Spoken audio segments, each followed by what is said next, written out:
So let's jump forward to the present. Iron Monkey reformed in the winter of 2016, and as we're having this conversation, you're about to release Spleen and Goad, which will be coming out through Relapse Records on April 5th. That's right, yeah. Can you tell me who's in the lineup right now?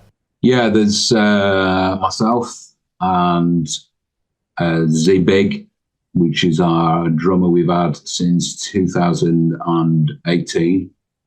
And we got Dean back in the band from the second album, and our problem that that was 98, I think, that album. So we got Dean back in the band. Our original bass player was actually original guitarist. He left a couple of years ago. So we kind of got Dean in for this album at the last minute, really. And Dean resides in Canada at the moment. So he sent his stuff over, he recorded stuff over there and sent it over.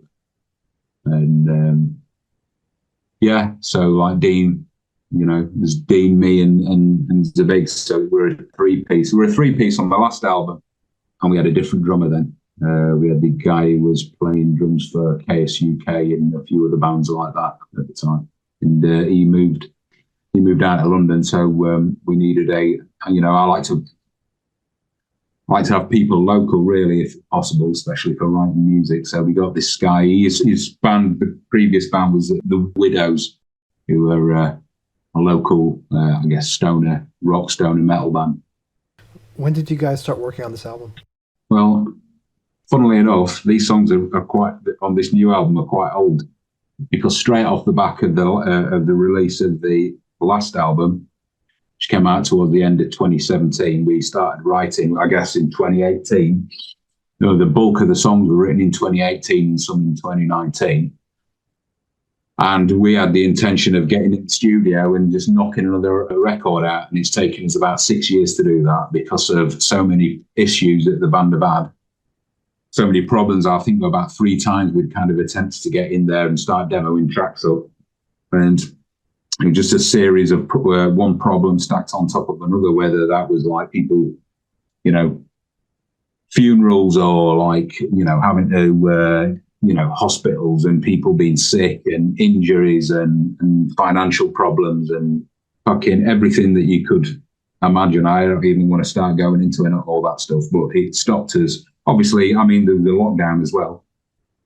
We've had a couple of lockdowns and like, everything that you could imagine was thrown at this record to stop it coming out. So we managed to get our shit together and get it sorted last year, and here we are. But yeah, it's taken a long time. So these songs are actually quite old. This is the old material for us, really.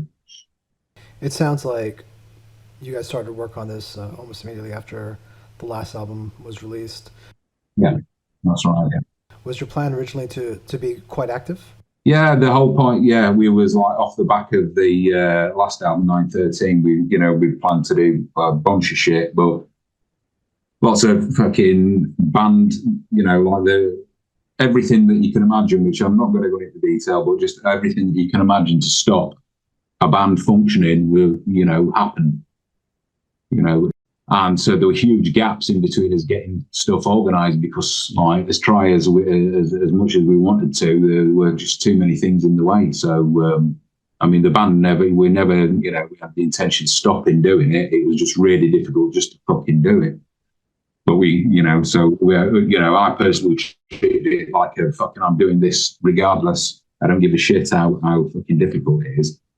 And, and props really to our engineer producer Johnny Carter at the studio. He kept the band going. He kept things running. That's Johnny from if you remember the band Pitch Shifter. Yeah, absolutely. Yeah, he was like the glue that stuck us all together. Really, without him we would have been fucked. So can't say enough about the guy, really. I do want to speak about working with Johnny and how you recorded this album. I'm curious about your songwriting. How does an Iron Monkey song start these days? And who does it start with? It usually starts with me.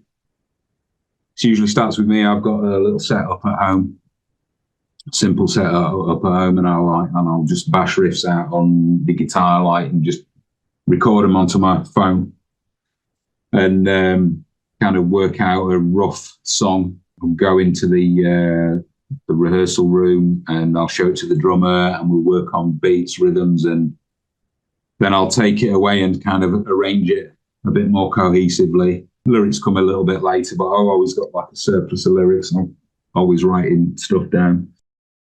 Then I'll kind of fit the lyrics where they need to go. And as far as the vocals, I do the vocals fresh when we're recording the record. I mean, I know where I'm singing in my head, but I never actually do that in the rehearsal room. That's the first time I hear my vocals is when we're recording the record, which is a bit of a unusual way to do things. But I quite like doing it that way because it gives it a little bit of chaos in our sound, because it's almost like, there's a little bit of ad-libbing in there, right, to be honest with you, with the vocals. Yeah. There's a little bit of freeness in there.